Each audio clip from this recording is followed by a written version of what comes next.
নমস্কাৰ বন্ধুসকল, Assamese everything YouTube চেনেলটোত আপোনালোকক স্বাগতম জনাইছোঁ। আজি লৈ আহিছোঁ ইলেকশ্যন কমিশ্যন অফ ইণ্ডিয়া সমগ্ৰ ভাৰতীয় নিৰ্বাচন আয়োগৰ ওপৰত এটা ভিডিঅ'।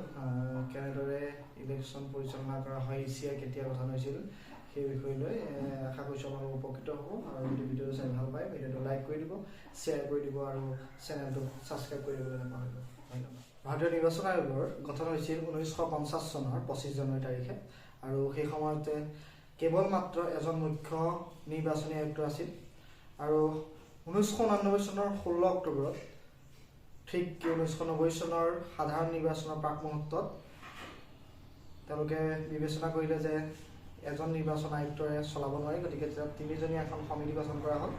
যদিও তিনিজনীয়া সমিতি গঠন কৰা হ'ল, তথাপিতো সেই তিনিজনীয়া সমিতিৰ কাৰ্যকাল আছিল মাত্ৰ কিছুদিনৰ বাবে। 1990 চনৰ 1 জানুৱাৰী তাৰিখে তেখেতসকলৰ কাৰ্যকাল শেষ হয়।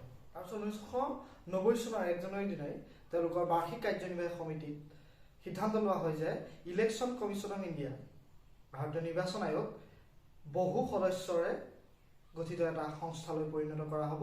গতিকে তেতিয়াৰ পৰা তাত কেইবাজনো সদস্যই থকা বৰ্তমানৰ যি অৱস্থা, সেই অৱস্থাত উপনীত হৈছে। ভাৰতীয় সংবিধানৰ 324 নং অনুচ্ছেদ অনুসৰি এওঁলোকৰ ওপৰতেই সম্পূৰ্ণ ইলেকশ্যনৰ দায়িত্ব অৰ্পণ কৰা হয়। তেওঁলোকে ৰাষ্ট্ৰপতি নিৰ্বাচন, লোকসভা, ৰাজ্যসভা নিৰ্বাচন বা উপ ৰাষ্ট্ৰপতি নিৰ্বাচনেই হওক, সকলো ধৰণৰ নিৰ্বাচন সম্পন্ন কৰে। আৰু এই সংস্থাটো হৈছে এটা সম্পূৰ্ণ স্বতন্ত্ৰ সংস্থা। ইয়াত কোনো ৰাজ্যসভা বা লোকসভাৰ কোনো ধৰণৰ প্ৰভাৱ নাথাকে। নিৰ্বাচন আয়ুক্তসকলৰ কাৰ্যকাল প্ৰথমতেই কোনো ধৰণৰ নিৰ্ধাৰিত নাছিল, কিন্তু 1991 চনত সিদ্ধান্ত লোৱা হয় যে তেওঁলোকৰ কাৰ্যকাল 6 বছৰ নহ'লে বয়স 65 বছৰলৈ ধাৰ্য কৰা হয়। আৰু যিটোৱে আগত হয় সেইটোতে তেওঁলোকৰ ৰিটায়াৰমেণ্ট এজ বা অৱসৰৰ সময় হিচাপে গণ্য কৰা হয়। যদি কোনোবা এজন ব্যক্তিয়ে 6 বছৰ কাৰ্যকাল সম্পন্ন কৰে, তেওঁক ৰিটায়াৰমেণ্ট দিয়া হয়। আৰু যদি কোনোবা এজনে 6 বছৰ সম্পন্ন কৰাৰ আগত তেখেতৰ বয়স 65 বছৰ হয়, তেতিয়া তেওঁলোকক ৰিটায়াৰমেণ্ট দিয়া হয়। সেইদৰে মুখ্য নিৰ্বাচনী আয়ুক্তৰ অপসাৰণৰ ব্যৱস্থাও সংবিধানত ৰাখিছে। ৰাজ্যসভা আৰু লোকসভাত 2/3 ভোটৰ দ্বাৰা যদি মুখ্য নিৰ্বাচনী আয়ুক্তৰ প্ৰতি গোচৰ ৰুজু কৰাৰ পাছত প্ৰস্তাৱ লোৱা হয় তেওঁক বৰ্খাস্ত কৰাৰ, গতিকে 2/3 যদি ভোট তেওঁৰ বিপক্ষে থাকে তেনেহ'লে তেওঁক বৰ্খাস্ত কৰা হয়। আৰু যিসকল নিৰ্বাচনী আয়ুক্ত থাকে তেওঁলোকৰ মুখ্য নিৰ্বাচনী আয়ুক্তৰ অভিযোগৰ ভিত্তিত ৰাষ্ট্ৰপতিয়ে অপসাৰণ কৰিব পাৰে। নিৰ্বাচন আয়োগে 1971 চনত পোনপ্ৰথমবাৰৰ বাবে নিৰ্বাচনী আচৰণবিধি যি অধিসূচনা, সেই অধিসূচনা জাৰি কৰে।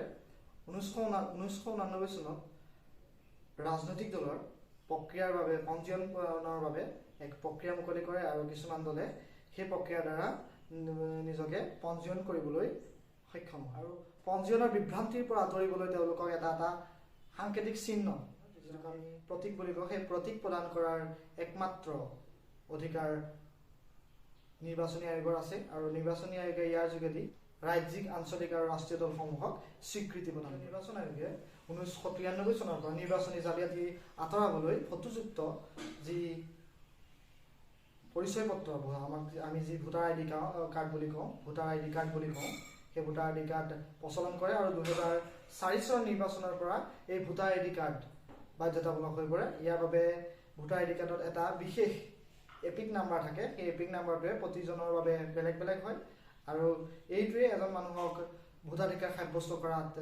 অধিকাৰ হিচাপে সহায় কৰে।